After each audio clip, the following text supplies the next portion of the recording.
Which company gives one share more profit? Company A earns $4 million. Company B earns $50 million. At first glance, Company B looks like the obvious answer. The profit block is bigger, the company looks bigger, the number feels stronger, but one detail is hidden. How many shares does each company have? Company A has 400,000 shares. Company B has 10 million shares. Now divide the profit across the shares. Company A gives each share $10 of earnings. Company B gives each share $5. That is the first surprise. Bigger total profit did not create the bigger per share profit. EPS exists because shareholders own shares, not the whole company. So before EPS is a formula, make it physical. A company earns profit. That profit belongs to all the shares together. The EPS lens asks one narrow question. How much of this profit is attached to one share? The answer is the gold slice. That slice is earnings per share. EPS, it is not total profit. It is not the size of the company. It is one share's claim on the company's profit. That one sentence is the whole mental model. EPS is the profit slice attached to one share. Now the formula should feel obvious. The top number is profit.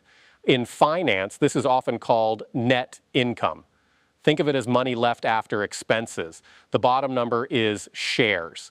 In finance, this is called shares outstanding. That means the shares that exist. So EPS equals profit divided by shares. Profit on top, shares underneath. One share earnings comes out.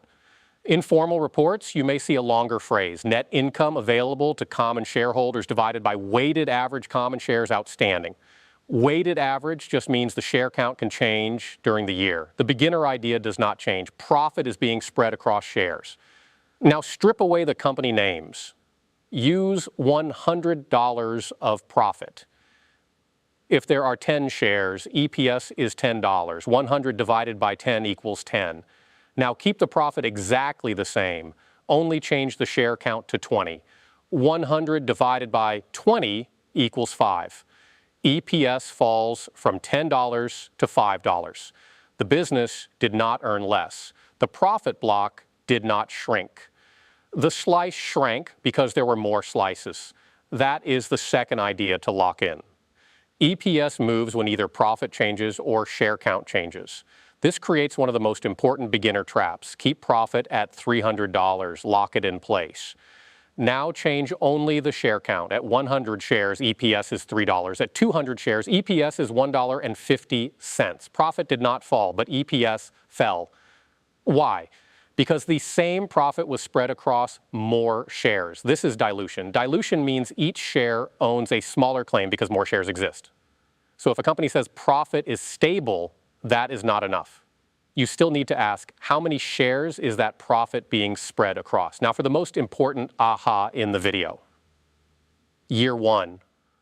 The company earns $100. It has 10 shares. EPS is $10. Year two, the company earns $150. Profit is up 50%. That sounds good. But the share count grows from 10 to 20. Shares doubled. Now, EPS is 150 divided by 20. That equals $7.50. Total profit went up, EPS went down. This is the chart worth remembering. Profit up, shares up faster, EPS down.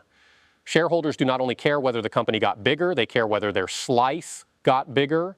The opposite can also happen. Keep profit at $100. Start with 10 shares, EPS is $10. Now the company buys back shares, 2 shares disappear from the share count. There are 8 shares left. 100 divided by 8 equals $12.50.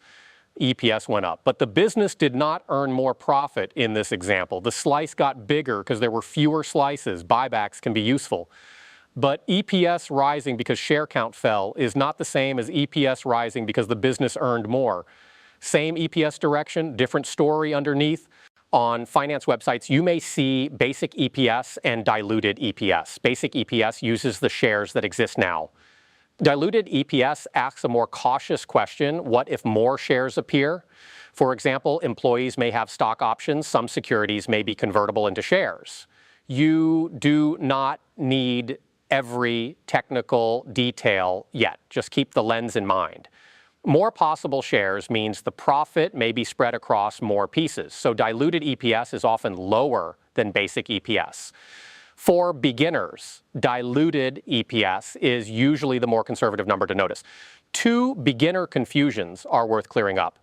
First, EPS can be negative. If a company loses $100 and has 10 shares, EPS is negative $10. Negative EPS means the company lost money during that period, shown per share.